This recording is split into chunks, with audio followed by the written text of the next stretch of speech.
Good morning student. आपका first chapter है वर्णमाला। वर्णमाला किसे कहते हैं? वर्णों के समूह को वर्णमाला कहते हैं।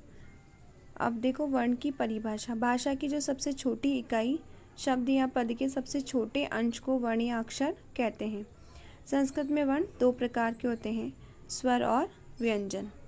अब देखो स्वर किसे कहते हैं कि जिन वर्णों के उच्चारण के लिए अन्य किसी वर्ण की सहायता नहीं लेनी पड़ती उसे स्वरवर्ण कहते हैं।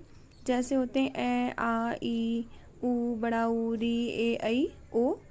ठीक है, ये सारे होते हैं स्वर आदि। व्यंजन है कि जिन वर्णों का उच्चारण बिना स्वर की सहायता से नहीं होता उसे व्यंजन वर्ण कहते हैं। जैसे क, ख, ग, गण, च, छ, छ, जण, ये सब क्या होते हैं? व्यंजन होते हैं।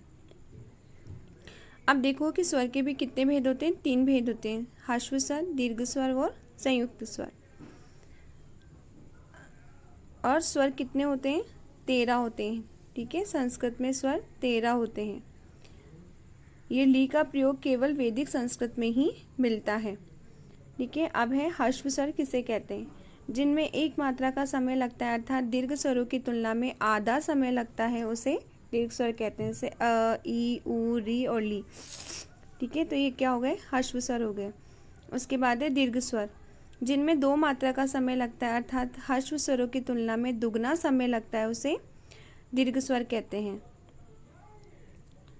संयुक्त व्यंजन, जिनमें 2 मात्रा का समय लगता है, अर्थात ह्रस्व एवं दीर्घ स्वरों की तुलना से अधिक समय लगता है, उसे संयुक्त स्वर कहते हैं।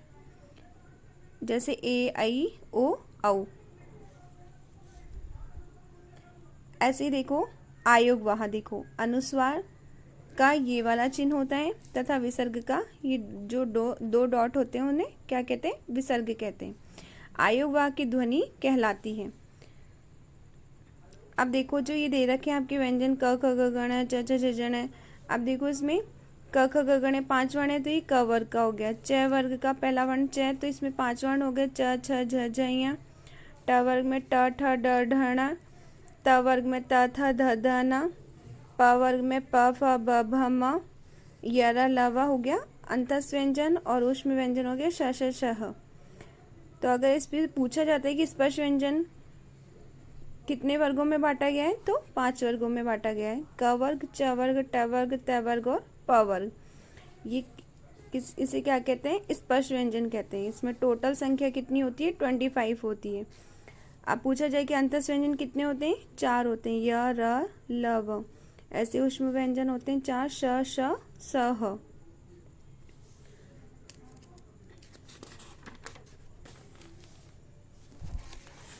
अब है संयुक्त व्यंजन। संयुक्त व्यंजन देखो किसे कहते हैं? 2 व्यंजन वर्णों के मिलने से संयुक्त व्यंजन वर्ण का निर्माण होता है, उसे संयुक्त व्यंजन कहते हैं। स्वर, अब देखो पॉइंट, स्वर का उच्चारण स्वतंत्र रूप से होता है, जबकि व्यंजन स्वर की सहायता से ही बोले जाते हैं। जिस व्यंजन के साथ स्वर नहीं जुड़ा होता उसके नीचे हलंत का चिन्ह लगा होता है। हलंत जो नीचे लगाते हैं, जो ये देखो ये रहा, जो नीचे की तरफ चिन्ह जो लगता है वो क्या होता है? हलंत होता है। ठीक है, हलंत लगने से क्या होता है? वो शब्द आधा हो जाता है संस्कृत में। अब देखो मात्रा किसे कहते हैं? अ के अलावा जब कोई स्वर व्यंजन के साथ जोड़ा जाता है तो वह मात्रा के रूप में दिखाया जाता है। कि अ के अलावा जब कोई स्वर व्यंजन के साथ जोड़ा जाता है तो वह मात्रा के रूप में दिखाया जाता है। जैसे क प्लस आ बराबर का, क प्लस ई बराबर की, क प्लस बड़ी ई बराबर की। ऐसे ही देखो शब्द किसे कहते हैं?